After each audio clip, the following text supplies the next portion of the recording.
All right, for today's video review, we're going to be taking a look at the Transformers Hasbro Pulse exclusive Shattered Glass Starscream. Yeah, this is another pretty cool figure in our Shattered Glass line. This is the fourth one in the line officially, not counting Optimus Prime and Ratchet, which were, of course, just like kind of a precursor to the line proper. They were just done in Generation Selects, but this is the fourth one that is actually part of the line. And yeah, I've had kind of a weird journey with this figure. Originally, it was supposed to ship out in like mid-November, sometime around then, but I got an email about the time that it was supposed to ship from Hasbro that was like, yeah, we're running low on stock, so the shipment is going to be delayed till February, which is fine. You know, that happens every so often. It's not uncommon for pre-ordered items on Hasbro, and I don't mind waiting. But then, like a week or two ago, I was like thinking about it, and I was like, hey, wait, wasn't that supposed to come in February? And now it's the middle of March. So I went on to Hasbro Pulse, and I looked at the details, and it said that it had been delivered in November, and I was like, no, it has not. And like, I went back and I looked through my emails. I never got an email about it shipping out or being delivered. I did notice that I had an email from about a month later that was like, how did you like the product? That I guess I just missed at the time. So that would have been an indicator that, you know, something was amiss then. But yeah, no, I definitely never received it. I don't even think I was charged for it like around that time. So I, called up the customer service, and they were really nice. They figured that it was just some mistake on the pre-order tracker on Hasbro Pulse. So they sent me a new one. My original order was both Starscream and Goldbug, but when you order multiple things on Hasbro Pulse and they come out at different times, they usually send them out at different times too. And I told them that I did receive Goldbug, but I guess they weren't really listening, because they sent me a whole other Goldbug too. So now I just have an extra Goldbug. I didn't get charged for it or anything. Okay, whatever. And then what's really strange is the Shattered Glass figures all come with their like exclusive comic book cover too. And I figured, like, okay, cool, I've got a new Goldbug, so I guess I have another Goldbug comic. But they actually sent two Starscream comics, so whatever. I don't know, just a lot of weird stuff there, but not a big deal, obviously. But yeah, here is his comic book cover, again having that nice effect there where they've got the slightly more reflective paper on the shards of glass themselves, and it's some nice artwork there. And yeah, he looks really nice in his vehicle mode. Obviously, it's using the Siege Starscream mold. And believe it or not, this is more or less actually my first exposure to this mold, because I just passed on all of the Siege Seekers when they came out, because I don't know, I didn't really want Cybertronian versions. I wanted Earth versions, and then those did come around in Earthrise, so it worked out. I say more or less because I actually managed to find a few other figures that I was looking for that uses this mold, and I ordered them after sorting this all out, but they did beat him here shipping wise, so they were technically my first exposure to the mold. But for all intents and purposes, this is pretty much, this week for sure is the first time that I've actually seen this mold, and it looks nice in its Tetrajet mode. Obviously, it's not quite as like streamlined as the Tetrajet in the original cartoon, and it's got like his legs and arms kind of hanging out on the other side, but it works pretty good. And here he is, he's got the Jetfire colors, as is tradition for Shattered Glass Starscream. It comes with a few accessories. It comes with his little null rays, I guess they still are. On mine, one of them is like a bit of a broken peg, which is kind of unfortunate, but doesn't ultimately end up mattering, because there's a few different places you can store them. You can put them on the wings proper, and peg them in like that. And, this one's a little bit wobbly because of the broken peg, but it still mostly stays on just fine. But the other place you can store them is in these ports, which will be the shoulder ports. And I prefer to leave them there, because that means that you actually don't end up having to remove them for transformation at all. And I think that's pretty cool. And it more or less gets the same look across. They just sit a little bit lower and a little closer in, but it doesn't, get in the way of him like sitting still on the ground or anything like that. And I think that looks better. And also that peg hole is a little bit deeper too, so the half a broken peg doesn't matter as much. And it also allows you to store his sword here, which it comes in two parts. It combines like that, and it can become two swords, which is nice for storage because then when you plug them onto the alt mode, it can be, you know, more or less symmetrical. And then you can use the port on the wings there to plug them in like that. And you know, it's a little clumsy, and it's maybe not as clean as it would be without them on there. But you know, that's still kind of a cool look for a vehicle mode, regardless. So I'm satisfied with that. But yeah, here he is with well, first of all, just for the standard size comparison, there he is with Kingdom Sideswipe. Here he is with Earthrise Starscream, his you know, evil counterpart. Here he is with Shattered Glass Megatron, his you know, his leader, the good guy Decepticons. I think they look really good together. And then we'll just bring on all the Autobots at once. Here's Optimus Prime, Ratchet, Goldbug, and Blur, just so you can see how he stacks up with all of those guys. But yeah, it's you know, I think it works really well that they use the Siege mold, just because the in the original Shattered Glass, Starscream was using the Cybertron Starscream mold.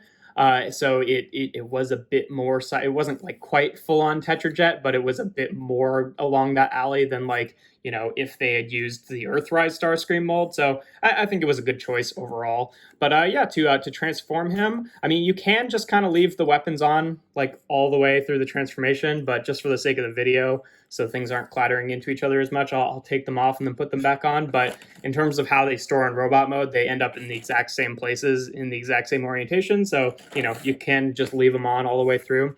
But first thing you want to do is take his little chest plate back here, which is, you know, I talked about this in the Origins Bumblebee review about how, like, it sort of is a cheat because, like, you know, even though it's not implying to be this alt mode's cockpit, it does look like a EarthJet's cockpit, which is weird because it's before they ever got to Earth. But I get why they did it, because, you know, the first episode of the cartoon in G1, they had their, like, Earth robot mode designs in different alt modes. So I get it. It's just a little bit of a weird choice to me, but whatever. You want to untab it like that, and then just bring it down on these double hinge sections, clearing these two pegs that it was pegged into, and just leave it like that for now. Then the wings actually tab into the arms here, and they also are kind of behind the nose cone here. So I usually like get them out above the nose cone first, and then, you know, put your thumb on the arm here and then just untab them like that. They've loosened up a little bit, but at first they were a bit tighter, and this side is still pretty tight and is a little bit scary sometimes, but it's a pretty sturdy piece of plastic, so I'm not too worried. Then you want to take this whole section and just double hinge it up a little bit just to get it out of the way. Then the arms are also tabbed into the legs here, so you just untab them like that and then rotate them back.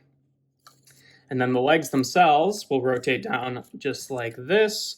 And what's nice is, I mean, you know, this is nothing new if you've experienced this mold before, but it's new to me. He's got like spring-loaded panels in his legs here, so they can fold up like that for transformation, but then unspring so they don't look hollow in robot mode. That's pretty cool. I like that a lot.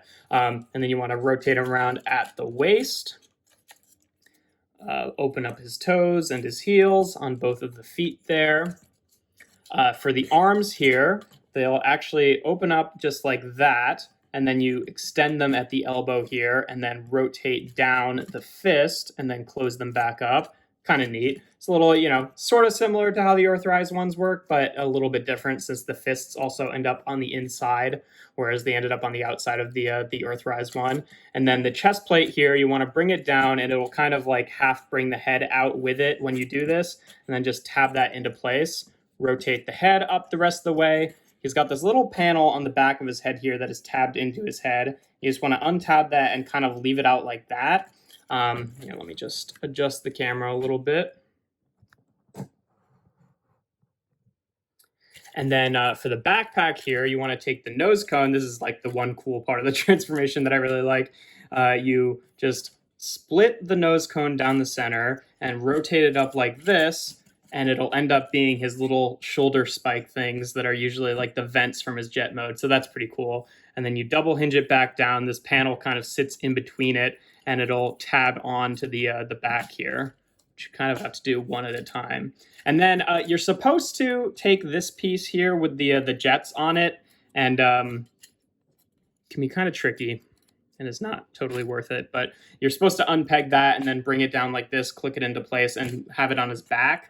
And you can do that, and that's fine. I just think it awkwardly sits off his back a little bit, and it was not in the way at all when it was like above here, and it like covered this gap a little bit. So I usually just don't, and I just leave it back there like that. And I kind of like the the jet detail showing up behind his head too. So whatever you prefer, really. I mean, I'll do it like that for the sake of the video, but I usually don't even bother with that. So, okay, I'm just gonna leave it because it's kind of a pain to untab anyway, and I think it looks better without pulling that piece around. But yeah, there you have Shattered Glass Starscream in his robot mode, and he looks really nice. This mold, it's always been a good looking mold, but I think it definitely really pops in the Shattered Glass Starscream / Jetfire colors. Just the red, the black, and the white, I think just all really work for this mold. In terms of articulation, the wings here, they're on a bit of a hinge outward like that, and then they can also hinge back and forth. So, I mean, if you hinge them back, then they kind of angle up rather than out, but, it's at least some variation. His head is on a ball joint and can rotate all the way around. His shoulders can rotate 360 degrees, go out to the side, and then for transformation, he also has this forward shoulder joint that is kind of nice. He's got a bicep swivel right here, a double hinged elbow, so good articulation there. He has a wrist swivel. At the waist, he can rotate, although it clashes into the backpack a little bit, but still gets from about there to about there, which is good enough. Hips can go forward, back only about that far. Out to the side, he's got a thigh swivel, a nice deep knee bend if you collapse that panel, which is nice.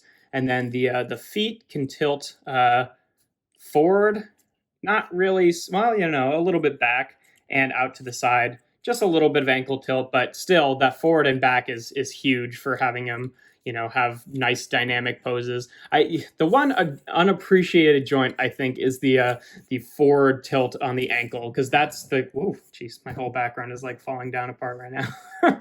Still working on my new setup. Because it allows you to like do poses like this where he's got like a full, 3-point bend in his leg, which, if you don't have the forward-facing ankle tilt, you just really can't do that kind of pose because then the center of gravity is all out. So I appreciate it when figures have that joint incorporated into their articulation.